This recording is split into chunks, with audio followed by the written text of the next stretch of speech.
أعوذ بالله الرحيم.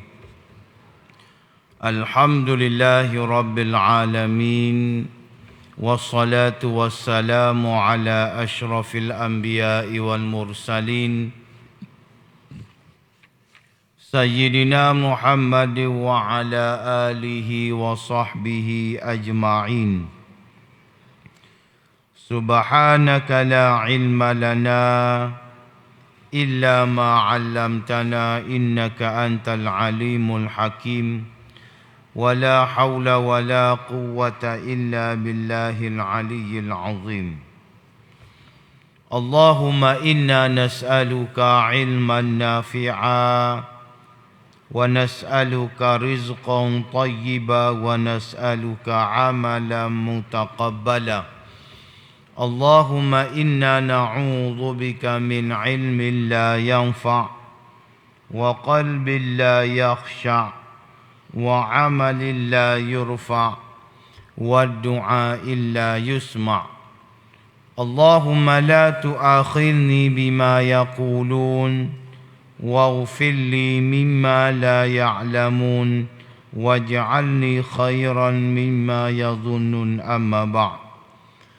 Alhamdulillah, syukur banyak-banyak kehadirat Allah Subhanahu wa ta'ala, kerana kita masih lagi diberi kekuatan, diberi masa yang panjang, diberi nikmat kesihatan, kita dapat bersama-sama meneruskan Ramadan kita pada hari yang ketiga. Mudah-mudahan Ramadan kita dan ibadat-ibadat yang lain sepanjang kita berada di dalam bulan Ramadan mendapat kelebihan, mendapat keberkatan dan kerahmatan daripada Allah Subhanahu wa ta'ala. Di kesempatan yang ada pada pagi ini, ambo ingin sama-sama mengingatkan diri ambo dan juga diri-diri hadirin hadirat muslimin dan juga muslimat yang dirahmati Allah tentang tujuan kenapa difardukan, kenapa diwajibkan kepada kita berpuasa di dalam bulan Ramadan. Sebagaimana ayat yang diwajibkan kepada kita kefarduan Ramadan yang sentiasa kita baca, yang sentiasa kita ingat, penghujung daripada ayat tersebut, la'allakum tattaqun, mudah-mudahan kita menjadi orang-orang yang bertakwa kepada Allah Subhanahu wa ta'ala. Orang-orang yang bertakwa kepada Allah Ta'ala ini adalah idaman kepada setiap daripada kita. Jadi orang yang bertakwa ini adalah impian kepada kita semua yang hadir pada pagi ini. Kita bukan setakat nak jadi orang-orang Islam, tetapi kita bercita-cita untuk naik lagi menjadi orang-orang yang bertakwa kepada Allah, apatah lagi semasa kita berada di dalam bulan Ramadan. Maka para ulama kita telah menggariskan beberapa kaedah, beberapa cara bagaimana kita nak mencapai takwa, lebih-lebih lagi apabila kita berada di dalam bulan Ramadan. Bulan Ramadan adalah bulan yang terbaik untuk kita membina takwa kepada Allah, bukan setakat dalam bulan Ramadan, tetapi walaupun berakhirnya Ramadan, kita masih lagi tergolong dalam golongan orang-orang yang bertakwa kepada Allah Subhanahu wa ta'ala. Niat kita dalam bulan Ramadan nak jadi orang yang bertakwa ini bukannya dalam bulan Ramadan sahaja, tetapi ia membawa kepada mati. Takwa kita kepada Allah ini membawa kepada mati. Supaya kita mati dalam keadaan kita beriman kepada Allah. Jangan sesekali kita letak dalam kepala otak kita hanya nak beribadat di dalam bulan Ramadan. Sebagaimana para ulama sebut, Ramadaniyun. Orang-orang yang beribadat dalam bulan Ramadan sahaja. Jangan kita letak dalam kepala otak kita lagu tu. Berakhirnya Ramadan, maka berakhirlah segala-gala ibadat hak kita dak buat selama sebulan hak cawak kotak. Kita niat supaya ibadat hak kita buat ni sepanjang masa, sepanjang waktu, sehingga mana Allah Ta'ala ambil nyawa kita. Sebab itulah la'allakum tattaqun ini bukan perkara yang mudah. Bukan benda yang mudah. Memerlukan kepada kesungguhan. Memerlukan kepada kekuatan. Memerlukan kepada kesedaran yang lahir dalam diri kita semua. Maka ulama menggariskan panduan dan cara serta kaedah bagaimana kita nak mencapai tattaqun. La'allakum tattaqun yang ulama telah menggariskan kepada kita. Yang pertama dia panggil al-mu'ahadah. Nak mencapai takwa kepada Allah, mula-mula sekali ulama kata al-mu'ahadah. Al-mu'ahadah bermaksud perjanjian kita dengan Allah. Kita ingat semula perjanjian kita dengan Allah. Kita ingat balik. Aku janji kita dengan Allah. Sama ada kita sendirian ataupun kita beramai-ramai. Perjanjian kita, aku janji kita dengan Allah lagu mana? Iaitu kita buat perkara-perkara baik dan kita meninggalkan perkara-perkara yang dilarang oleh Allah Subhanahu wa Ta'ala. Katanya ulama al-ahda lillah. Kita ingat balik perjanjian kita. Hak kita ungkapkan asyhadu an la ilaha illallah wa asyhadu anna Muhammadar Rasulullah. Itu dua kalimah yang kita ucapkan ada tanggungjawab dia. Ada tuntutan dia. Bukan semata-mata keluar daripada mulut kita, tetapi ada tuntutan. Ada tanggungjawab yang mesti dilaksanakan oleh kita, orang-orang yang beriman kepada Allah. Maka setiap kali kita berada pada bulan Ramadan, setiap masa, setiap saat, sama ada kita seorang diri ataupun ramai, kita ingat balik perjanjian kita dengan Allah. Barulah benda-benda buruk wal'iyazabillah telitah dari kepala otak kita, kita tak buat. Kita mengelakkan diri. Kita tidak ikut hawa nafsu kita. Kerana sentiasa ingat dalam kepala otak kita ni al-ahda, perjanjian kita ataupun aku janji kita dengan Allah Subhanahu wa Ta'ala. Yang kedua al-muraqabah. Yang pertama tadi al-mu'ahadah. Yang kedua al-muraqabah. Al-muraqabah bermaksud hubungan kita dengan Allah Subhanahu wa Ta'ala sentiasa rapat. Muraqabah kita dengan Allah, hubungan kita dengan Allah Ta'ala mesti rapat. Sentiasa menghadirkan Allah Ta'ala dalam diri kita, dalam jiwa kita, fi kullil awqat wal ahwal, dalam setiap keadaan dan juga waktu.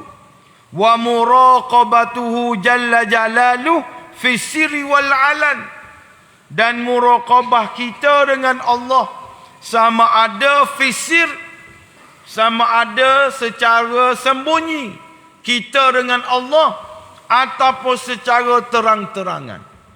Sentiasa ingat, sentiasa menghadirkan diri kita dengan Allah Ta'ala. Allah Ta'ala sentiasa memerhati. Allah Ta'ala sentiasa melihat. Allah Ta'ala sentiasa, orang panggil lah ni CCTV. Duk tengok kita buat gapo, duk perhati kita kecek gapo, duk perhati kita royak gapo. Ia berkait rapat lebih-lebih lagi dengan Ramadan. Kita belajar dalam fiqh Ramadan. Ada perkara-perkara yang membatalkan puasa. Dan ada perkara-perkara yang membatalkan pahala puasa. Membatalkan puasa dia panggil al-muftirat. Perkara-perkara yang membatalkan puasa. Kita makan ataupun minum disiari dengan sengaja dalam bulan Ramadan, batal puasa kita. Kita memasukkan ain ke dalam rongga yang terbuka, sama ada hidung, telinga, mulut, kubul ataupun dubur, batal puasa kita. Dia panggil al-muftirat. Yang kedua dia panggil al-muhbitat. Perkara-perkara yang membatalkan pahala puasa. Ulama sebut berdasarkan kepada sabda Nabi ada 5 perkara. Perkara-perkara yang membatalkan pahala puasa. Yang pertama al-kazib. Pelawak. Kecek nipu. Dia puasa tapi kecek nipu. 24 jam kecek nipu, tak kira puasa ke tak puasa, kecek nipu. Yang kedua al-ghibah, mengupak. Dia puasa tapi sentiasa mengupak, popek. Tak kira lah jatuh kotina duk mengupak. Yang ketiga an-namimah. An-namimah ni mengadu domba, pelaga orang. Puah duduk saja dalam Ramadan ni pelaga orang. Pelaga orang tu, pelaga orang ni, siapa bala? Lepas tu wan-nadharu bi syahwah. Melihat sesuatu perkara yang haram sehingga mana menimbulkan nafsu. Membatalkan pahala puasa. Lepas tu al-yaminul kazibah. Jadi saksi penipu. Jadi saksi kepada orang nipu. Tu antara perkara-perkara yang membatalkan pahala puasa. Menyebabkan sebagaimana Nabi sebut, kam min shaimin laisa min siyamihi illa al-ju' wal 'atash. Berapa ramai di kalangan orang-orang yang berpuasa tak ada ke satu daripada puasa dia ni illa al-ju', kecuali lapar dan juga dahaga, wal iyadza billahi min zalik. Jadi muraqabah ni Allah Taala duk perhati, duk tengok kita buat gapo, kita kecek gapo, maka sentiasa Allah Taala ni muraqabah dengan kita. Maka ulama kata muraqabah ni pula ada beberapa jenis. Nak rapat dengan Allah Ta'ala dalam perkara taat, iaitu dengan tajarrud. Tajarrud ni kita fokus dalam kepala otak kita, dalam pemikiran kita, dalam hati kita, dalam jiwa kita, Allah Ta'ala. Tu panggil tajarrud. Mengosongkan pemikiran kita daripada perkara-perkara yang lain, hok ada dalam kepala otak kita, Allah. Wabil ikhlas, dan juga ikhlas kerana Allah. Kita semaya kerana Allah Ta'ala. Semaya ni kerana Allah Ta'ala belaka. Cuma kita cek balik kualiti semaya kita. Khusyuk kita lagu mana? Skala 1 sampai 100. Berapa peratus kita ni khusyuk? Lillahi ta'ala belaka. Cuma kita cek balik tajarrud kita lagu mana, ikhlas kita kepada Allah Ta'ala lagu mana. Sebab itulah la'allakum tattaqun ni bukan perkara yang mudah. Bukan perkara yang mudah, termasuk kepada diri hamba sendiri nak buat ni susah. Tetapi Allah Ta'ala bagi peluang kepada kita untuk kita bergerak ke arah menjadi orang-orang yang bertakwa kepada Allah. Khusyuk kita setara mana? Sebagai contoh, kita dengar surah yang dibaca oleh Tok Ime kita sekejap tadi. Kita baca, kita dengar, kita tadabbur ayat yang dibaca oleh Tok Ime kita sekejap tadi, iaitu surah Al-Anfal. Surah yang orang panggil rakaat yang pertama, dia baca di awal-awal surah Al-Anfal. Lepas tu pula rakaat kedua. Rakaat kedua ni menarik lagi. Apabila banyak-banyak ayat yang dibaca oleh Tok Ime kita, ayat hok ngelah sekali. Kalau kita perasanlah, ayat hok ngelah sekali Tok Ime kita baca berkenaan dengan peribadah. Peribadah bagaimana dalam surah yang Tok Ime kita baca, ayat yang Tok Ime kita baca tadi, bagaimana Allah Ta'ala sebut kepada kita bukan cerita peribadah. Hak menariknya pertolongan-pertolongan yang Allah Ta'ala berikan kepada Nabi dan juga para sahabat dalam peribadah. Hak tu menarik. Bagaimana Tok Ime kita baca saat ni, barulah pertolongan Allah kali pertama. Bukan kali pertama, orang panggil hak mula-mula. Kalau kita baca orang panggil sejarah peribadah ni, Allah Ta'ala tolong Nabi dan juga para sahabat dalam ni keadaan. Ni pertolongan yang Allah Ta'ala tolong Nabi dalam peribadah. Hak mula-mula sekali Allah Ta'ala tolong, iaitu apa? Allah Ta'ala menurunkan malaikat. Tu pertolongan kali pertama. Bukan kali pertama, pertolongan pertama. Iaitu Allah Ta'ala menurunkan malaikat murdifin. Iaitu orang panggil berkali-kali. Siapa setakat tu ya Tok Ime kita baca. Ada 5 lagi pertolongan yang Allah Ta'ala tolong Nabi dalam peribadah. Antaranya hujan turun, menyebabkan kaki-kaki para sahabat perih dalam peribadah ni. Bila hujan turun, menyebabkan tapak-tapak kaki para sahabat ni jadi kuat. Lepas tu para sahabat boleh mandi dengan orang panggil air hujan. Lepas tu Allah Ta'ala menurunkan rasa mengatuk. Nak cari mana esok ke nak pergi, tiba-tiba mari rasa mengatuk. Orang pergi ni nak berlawan dengan orang, tak ada masa dah nak tidur. Tapi nikmat Allah Ta'ala bagi kepada para sahabat ni an-nu'as, iaitu nera. Bukan nera dalam kuliah dak ni. Nera semata. Bila nera, dia mari rasa segar tubuh. Tidak tidur deku-goku dak ni, nera. Supaya kita lah bawa kereta micro sleep. Mengatuk pagi tiba jalan tidur semata. Mata ya. Bangun tu kat Allah. Segar molek-molek.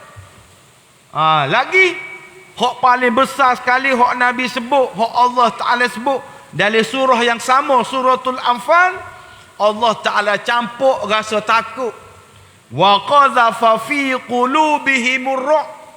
Allah Ta'ala campur rasa takut kepada pok-pok kafir Quraisy apabila berhadapan dengan tentera Islam. Ayatnya contoh muraqabah. Apabila kita berada dalam ketaatan, maka lebih-lebih lagi lah kita rasa suka, kita rasa gembira dan kita boleh tadabbur. Kita kena ingat, baca Quran ni kita jangan lorak nak perabi. Kita baca Quran ni jangan belorak nak perabi. Hari ni hamba habis dah juzuk yang kedua. Ulama kata paling kurang 30 hari ni 30 juzuk. Sebutir Quran lah. Sehari 1 juzuk. Sehari 1 juzuk. Kita khatam dah 2 juzuk. Lepas pada ni nak sambung juzuk yang ketiga. Bila kita tanya, juzuk 1, juzuk 2 ni orang kecek bab gapo? Tak boleh nak jawab. Bapa kita belorak. Kita belorak nak khatam juzuk yang pertama, kita belorak khatam juzuk yang kedua bila tadabburin. Tanpa kita tadabbur. Rugilah kita. Jadi kita baca Quran ni bitadabburin. Dengan tadabbur. Dengan kita faham juzuk yang pertama, faham juzuk yang kedua. Dengan kita faham, kita ambil iktibar dan juga pedoman, barulah fadilah kita baca Quran tu banyak. Jangan semata-mata nak perhabis satu juzuk, perhabis juzuk yang lain tanpa kita tadabbur. Kita tak boleh ambil gapo pun daripada juzuk yang pertama dan juga juzuk yang kedua. Muraqabah pada perkara-perkara maksiat. Bagaimana kita nak rapat hubungan kita dengan Allah apabila berdepan dengan perkara maksiat?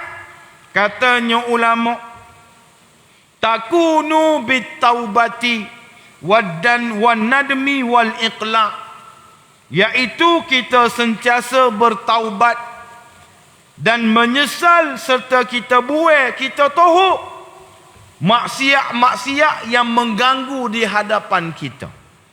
Walaupun kita baca hadis Nabi yang sahih, Allah Ta'ala buka pintu syurga, Allah Ta'ala tutup pintu neraka, Allah Ta'ala belenggu setan, tetapi hawa nafsu selama mana kita tak puasa akan berada dalam diri kita, akan berada dalam jiwa kita. Kalau kita tak pandai kontrol, kita tak pandai jaga.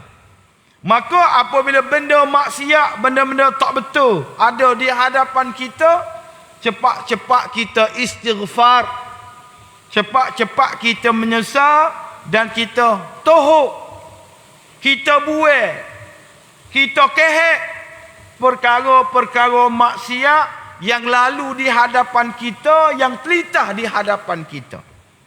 Muraqabah dalam perkara-perkara harus, katanya ulama, bimura'atil adabi wa syukri ala ni'am. Muraqabah kita apabila berhadapan dengan perkara-perkara yang harus. Lagu mana? Sebagai contoh paling mudah, kita iftar, kita buka puasa, macam-macam lauk depan kita, macam-macam air depan kita, macam-macam kuih duduk depan kita. Lagu mana kita nak muraqabah? Wa syukri ala ni'ami, kita bersyukur dengan nikmat yang Allah Ta'ala berikan kepada kita. Hak pentingnya, jangan membazir. Jangan bazir. Nak makan banyak mana, nak minum banyak mana, nak makan berapa pun tak ada masalah, kerana perkara al-mubah. Tapi dengan syarat jangan membazir. Teringat kepada saudara-saudara kita di Palestin. Lagu mana dia iftar, lagu mana dia ni orang panggil puasa, lagu mana mereka ni sahur. Ada di kalangan mereka yang bersahur di dunia, buka puasa dalam syurga. Sahur atas dunia, buka puasa di syurga. Apa? Allah Ta'ala ambil nyawa dia. Ni saudara-saudara kita di Palestin. Maka sebab itulah sentiasa wa syukri ala ni'am, sentiasa bersyukur dengan nikmat yang Allah Ta'ala berikan kepada kita, dan muraqabah fil musibah. Katanya ulama, bagaimana kita nak rapat dengan Allah apabila ditimpa musibah? Birridha bil qadari wat tadarru'i bis sabri, iaitu kita redha dengan musibah yang Allah Ta'ala uji ke atas kita. Kita redha dengan qada, redha dengan qadar daripada Allah, dan sentiasa bersabar dengan ujian yang Allah Ta'ala berikan kepada kita. Hak tak ada ujian, alhamdulillah. Tapi hak Allah Ta'ala bagi ujian, banyakkan bersabar. Kerana Allah Ta'ala nak bagi pahala yang besar kepada kita. Yang ketiga, al-muhasabah. Yang pertama tadi, al-muahadah. Yang kedua, al-muraqabah. Yang ketiga, al-muhasabah. Muhasabah ni asalnya bahasa Arab, muhasabah. Tapi dimelayukan, kita fahamlah muhasabah ni postmortem. Kita postmortem diri kita. Setiap hari, setiap masa, setiap keadaan kita postmortem. Ya ayyuhallazina amanu taqullah wal tanzur nafsum ma qaddamat lighad wattaqullah innallaha khabirum bima ta'malun. Allah Ta'ala kata, wahai orang-orang yang beriman, bertakwalah kamu kepada Allah. Wal tanzur nafsun ma qaddamat lighad. Dan setiap daripada kamu, termasuk diri hamba, kena tengok ma qaddamat lighad. Apa yang kamu lakukan sebelum ini boleh menjadi bekalan kamu menuju kepada Allah. Hari ni kita puasa 3 hari dah. Cepat berasa 3 hari dah. 2 hari kita puasa, kita buat postmortem. Skala 1 sampai 100, berapa postmortem kita? Berapa peratus kita lulu? Berapa banyak sedekah kita buat? Berapa banyak ayat Quran kita baca? Berapa banyak doa kita baca? Berapa banyak zikir kita baca? Kita postmortem 2 hari. Bagaimana dengan semaya kita? Bagaimana dengan ibadat kita? Bagaimana dengan tarawih kita? Kita pakak-pakak postmortem.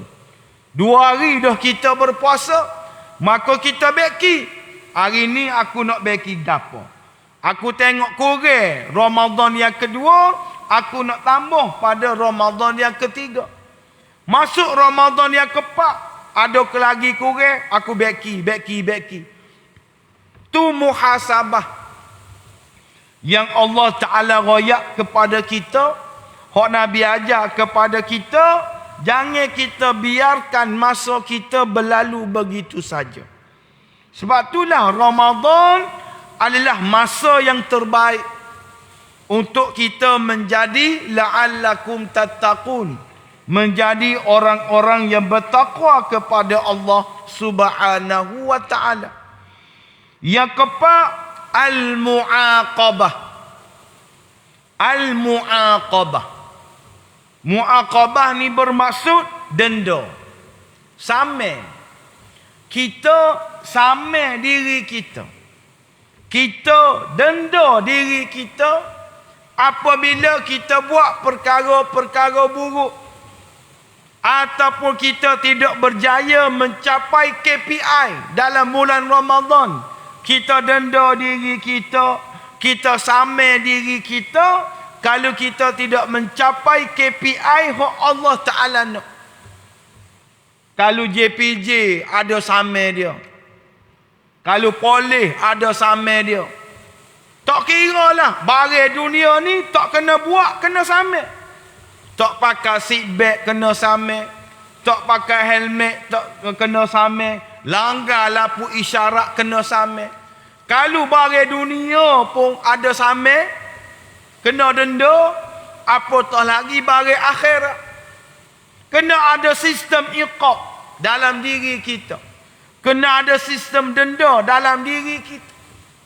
Kita tak mampu menghabiskan, sebagai contoh, ayat-ayat Quran, surah-surah ataupun juzuk-juzuk, maka kita kena denda diri kita lagu mana? Kita bagi infak, kita bagi duit, kita bagi sumbangan kepada masjid kita, kepada fakir miskin. Ni iqab aku. Apa? Aku tak ada perhabis. Ralik, duduk makan colek, ralik duduk morek, siapa tak habis juzuk-juzuk Quran. Ralik duduk buah, ralik macam-macam lah. Jadi ni iqab kita. Ni denda aku sebab aku tak ada anak perabi. Sikit-sikit kena ada sistem denda. Kena ada sistem iqab. Sistem denda dan juga sistem iqab ni bukannya baru kita buat dak. Tapi sudah berlaku. Sudah dilakukan oleh salafus salih, oleh para sahabat-sahabat yang terdahulu. Sebagai contoh, khalifah yang kedua, Sayyidina Umar Al-Khattab radhiyallahu ta'ala anhu. Kita sempat khatam sirah berkenaan dengan Sayyidina Umar sini. Disebut dalam salah satu kisah dia, bagaimana Umar iqab diri dia. Annahu kharaja ila ha'itin thumma raja'a wa qad sallan nasu al-asra. Dia kata pada suatu hari aku keluar daripada rumah aku menuju ke kebun. Tiba-tiba bila aku balik, orang duduk semaya asar dah. Supaya kita lah, kita pergi mana Kota Baru, kau Pasir Putih, kau mana, kita buat kerja kita, cari go tu, cari go ni, baju raya kau berapa kau, tak kira lah. Tubik pagi lagi. Tiba-tiba bila kita balik, tengok-tengok masjid kita ni orang mayasa dah. Orang duduk semayasa dah di masjid kita. Maka Sayyidina Umar sebut, royak dalam diri dia, innama kharajtu ila haiti wa raja'tu wa qad sallan nasu al-asra haiti sadaqatun 'alal masakin. Dia kata, aku tadi pergi kebun aku. Tiba-tiba bila aku balik, orang duduk semayasa dah masjid pada Pak Ahmad. Jadi tak padi lagu ni. Maka aku nak sedekah kebun aku ni kepada fakir miskin. Dia iqab diri dia. Dia bukannya tubik time orang duduk semaya zuhur, time maya sadak, tubik pagi lagi. Tapi galik dengan kebun dia, galik dengan buah-buah dia, galik duk milih baju raya lah, gapo macam-macam. Kabar-kabar tak ada semaya asar, tak ada semaya jemaah di masjid. Maka dia nak iqab diri dia, maka akhir sekali dia sedekah kebun dia kepada fakir miskin. Ni Umar bin Al-Khattab.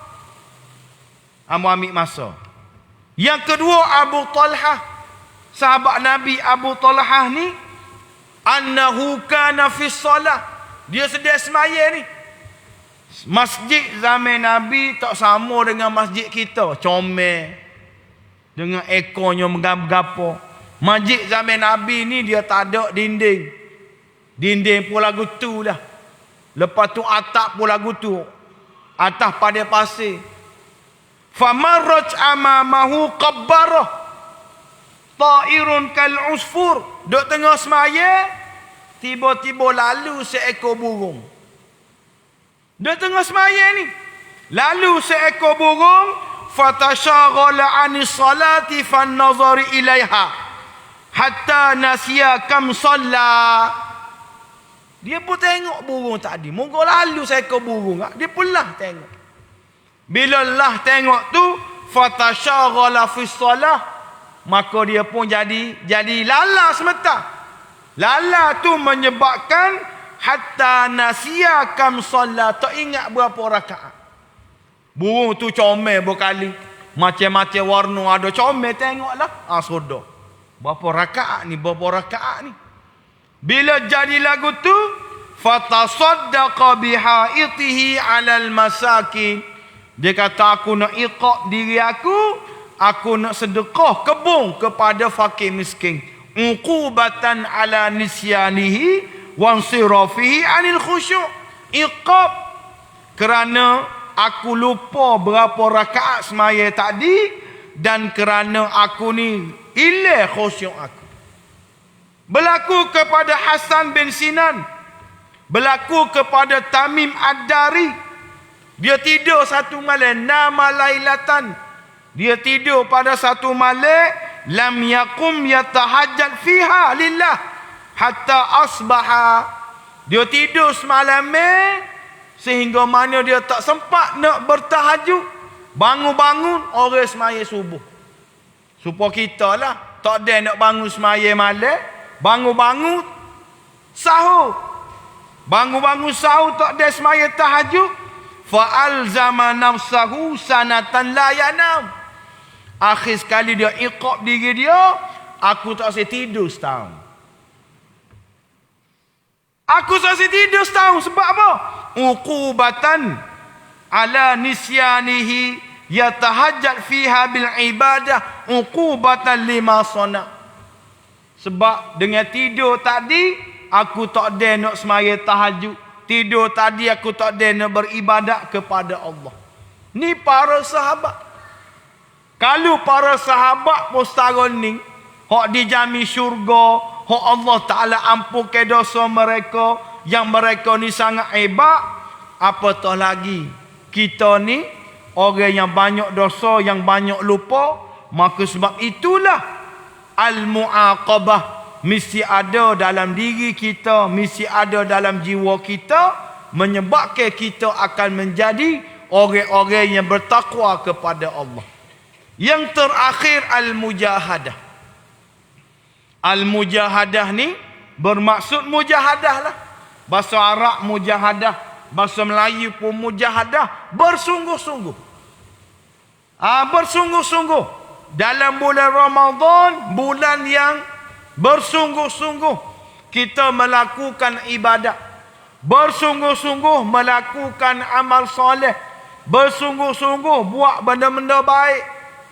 Sebagaimana hadis yang masyhur, kalau dalam bab ibadat, dalam bab bersungguh-sungguh dalam ibadat, maka hadis ni lah yang kita akan dengar, iaitu bagaimana Aisyah radhiyallahu taala anha, dia tengok Nabi bangun semaya malam, yaqumu minal laili hatta tatafattara qadamah. Nabi tengok Aisyah bangun semaya malam sehingga mana tatafattara qadamah, pecah tumit Nabi, pecah tumit kaki Nabi. Pecah tumit kerana ibadat, bukan kerana berjalan banyak, bukan sebab kerja banyak dak, tapi tumit Nabi pecah kerana lamanya beribadat, qiyamnya lama, sujudnya lama, semayanya lama. Dalam kitab fiqh ulama khilaf, mana lebih afdal, qiyam lama ke sujud lama? Ulama khilaf dalam mazhab kita, nak qiyam lama ke nak sujud lama. Maka kebanyakan ulama kata qiyam afdal daripada sujud. Kena lama qiyam daripada sujud. Tu pendapat ulama. Sama ada kita nak qiyam lama ke ataupun kita nak sujud lama ke, hak afdalnya qiyam lama. Hak taksirnya tak ada berlaku. Qiyam pun sementara, sujud pun sementara. Tu kita taksir. Qiyam biar lama, sujud pun lama. Hak tu yang terbaik. Tapi kebanyakan ulama kata afdalnya adalah qiyam itu lama. Jadi Nabi ni qiyam lama. Hujah para ulama kenapa qiyam lebih afdal berdasarkan banyak hadis, termasuklah hadis ni. Nabi qiyam lama, baca surah panjang. Maka siap Nabi beribadat kepada Allah. Maka Aisyah pun tegur, lima tasna hadza wa qad ghafarallahu laka ma taqaddama min dzambika wa ma ta'akhkhar. Kenapa gak wahai Rasulullah musmaya lama-lama, qiyam lama-lama, siapa pecah tumit kamu, sedangkan Allah Ta'ala ampunkan dosa kamu yang telah lalu dan juga akan datang. Bersungguh bapa kamu ni, mu ni ahli syurga dah. Tak ibadat pun tak apa, tak lama pun tak apa, Allah Ta'ala ampun dah dosamu. Maka Nabi pun jawab, afala akunu abdan syakura. Tak boleh ke aku jadi hamba yang bersyukur kepada Allah? Tak boleh ke aku jadi hamba yang sentiasa bersyukur kepada Allah? Kalau Nabi setara tu Lebih-lebih lagi lah kita ni yang sentiasa banyak kekurangan dan juga kelemahan. Maka di kesempatan yang ada pada pagi ni berkaitan dengan semaya ni, hamba nak sebut. Di mana-mana tempat pun hamba sebut. Di mana-mana masjid pun hamba sebut. Sama ada sebelum Ramadan ataupun dalam Ramadan. Iaitu kita jangan jadikan semaya tarawih kita ni sebagai adat. Jangan jadikan semaya tarawih kita sebagai adat. Orang lain semaya tarawih, kita semaya tarawih. Orang lain mari tarawih, kita semaya tarawih. Siapa kita tak tahu mana satu perkara yang kita kena letakkan sebagai keutamaan. Maksud ambanya lagu mana? Selepas maya Isya, bila orang bel Isya, kita pakak-pakak bangun semaya qabliyah Isya. Tu imam doa, tu imam zikir gapo. Lepas tu kita pakak-pakak bangun semaya ba'diyah Isya. Ada di kalangan popok kita, tidak sinilah tempat lain. Dia tak semaya ba'diyah Isya. Dia duduk buah, dia duduk lilah-lilah, duduk tahu gimana. Orang maya Isya, orang maya tarawih, barulah pakak-pakak bangun semaya tarawih. Orang semaya ba'diyah Isya, dia tak semaya. Bukannya pergi tandah, bukannya ambil semaya, bukannya orang panggil keluar hadas, tak. Tapi duduk saja-saja, apa? Sebab nak semaya, nak ambil vibe. Oh, bahasa Allah ni kat vibe. Nak ambil vibe semaya tarawih berjemaah, siapa kita tinggal semaya ba'diyah Isya. Kita belajar dalam kitab fiqh. Semaya sunat rawatib ni ada muakkad, ada ghairu muakkad. Semaya sunat rawatib yang muakkad ni Nabi tak pernah tinggal semaya dia. Kalau Nabi tertinggal, Nabi qadha. Semaya sunat rawatib yang muakkad ada 10 rakaat. Kalau Nabi tertinggal, Nabi qadha. Berapa dia 10 rakaat? 2 rakaat sebelum semaya subuh. 2 rakaat sebelum semaya zuhur. 2 rakaat selepas semaya zuhur. 2 rakaat selepas semaya maghrib. 2 rakaat ba'dal isya. 2 rakaat selepas isya. Jadi ulama kata as-sunanu ar-ratibatu afdalu min salati tarawih. Semaya sunat rawatib hak 10 rakaat tadi lebih afdal daripada semaya tarawih. Kita duk ralik, duk hambak semaya tarawih, solat sunat rawatib kita tinggal. Tak betul. Tak betul. Seolah-olah kita buat semaya tarawih ni sebagai adat. Sama ada dalam puasa ke ataupun luar daripada Ramadan ke, kena ingat solat sunat rawatib al-muakkad ni lebih afdal. Sebab apa? Li'anna an-nabiyya wazaba ala ratibatihi duna tarawih.